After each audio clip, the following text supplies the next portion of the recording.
This is Rayo's function by Lando by me and Augustin Rayo, but he's just he made it, not necessarily making this PowerPoint because that would be clickbait if I said it wasn't. Anyway, it doesn't matter. Let's just do this. First, some backstory. So there was this competition, right, in the university, MIT, and it was naming the largest number. And they couldn't be like silly with it and say number plus one, blah blah blah, stuff like that to like give proper definition and stuff. And they could use like the other people's functions and stuff like that. Anyway, so there was two people. This guy, Rayo, and this other guy who's not important. And also because I haven't bothered to search his name because it's not how a plot armor. Rayo is the absolute vote in this story. Okay, so just keep that in mind. So they are ruling out, naming big numbers and defining big numbers like big number nerds do. And then Rayo comes up with this absolute banger. Like, this is just amazing. And he states that the Rayo function is basically the largest number that can be defined with n symbols in first order set theory, which I also made a video out, which you should definitely check out. So I would highly advise checking it out. Anyway, so basically, yeah, he defined that, and everyone was like, you know what, you win, whatever, something like that. I don't know how it went, but you get the gist. He just said that, and then they were like, wow, that is a really, really smart move. You are a genius, and he probably won lots of awards and prizes for it. I hope money, because that would be pretty useless. But still, let's continue. Now, you're probably wondering how big does this function grow if he actually won the thing and became just like, a legend in the tales of MIT for it. Well, so, for example, what is Rayo 1? There's my mouse again. What is Rayo? Can you see my mouse? I don't even know. Anyway, what is Rayo 1?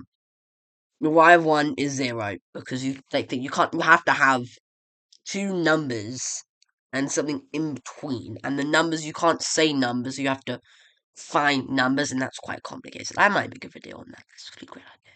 That's a really good idea. Anyway, so yeah, you have to find like empty sets and stuff.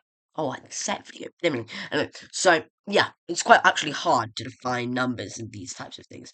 So it actually stays 0 for a while up until 10, in which case it is finally 1, right? And then it goes to around 30, in which case it's the highest number found for 30 is actually no, they find the smallest length they can make the expressions for these numbers.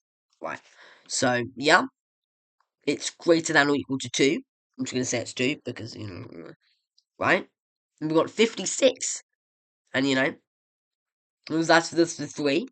And then why have I duplicated that? Anyway.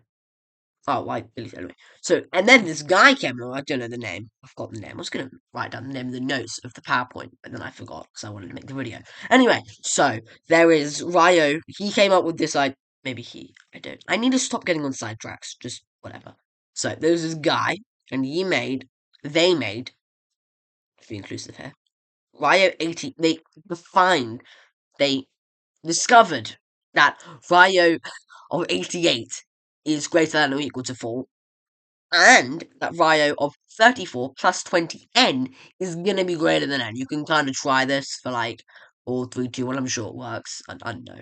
Pretty sure it works. I think it works for 4. Yeah.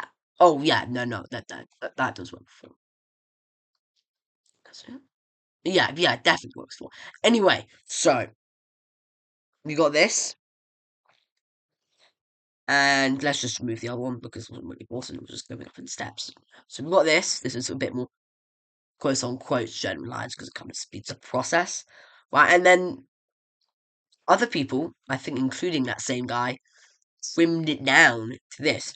Rayo of 835 plus 96n is greater than 2 arrow n. Did I? I don't think I made a video on Knuth arrow notation yet. I should probably get around to doing that. That's just how I roll. I'm sure you'll know how these works, how the notation works. Anyway, this is a long video and it doesn't need to be. And then they shortened it to write 260 plus 20n is the same thing to arrow n. And then from that, you can kind of guesstimate slash define slash this is true and stop guesstimating that Rayo 320 is greater than 16, Rayo 340 is greater than 65,500. I see what they did here. Because it's 2 to the 4, 2 to the 2 to the 4, 2 to the 2 to the 2 to the 4, 2 to the 2 to the 2 to the 2 to the 2 to the 4, whatever you get the idea. And it's only jumping in 20s. And they find this. So it's a very, very fast growing function, actually. I'm sure there's faster growing ones. And no, this is literally the fastest one. Anyway. So yeah. And if you noticed at the beginning, there was a little surprise. Ryo's number, the largest well-defined number, I'm pretty sure, is the Ryo function of a Google. And then that's Ryo. It's not really that complicated. It's just if you understand function and you know Google, pop them together, you get Ryo's number. It's the baby, both of those, basically. So yeah, bye. Yeah, it's the bye. It's contrasting things in that, actually. I tried to go with the composition of on this side. But you know, that's just how I roll. See ya.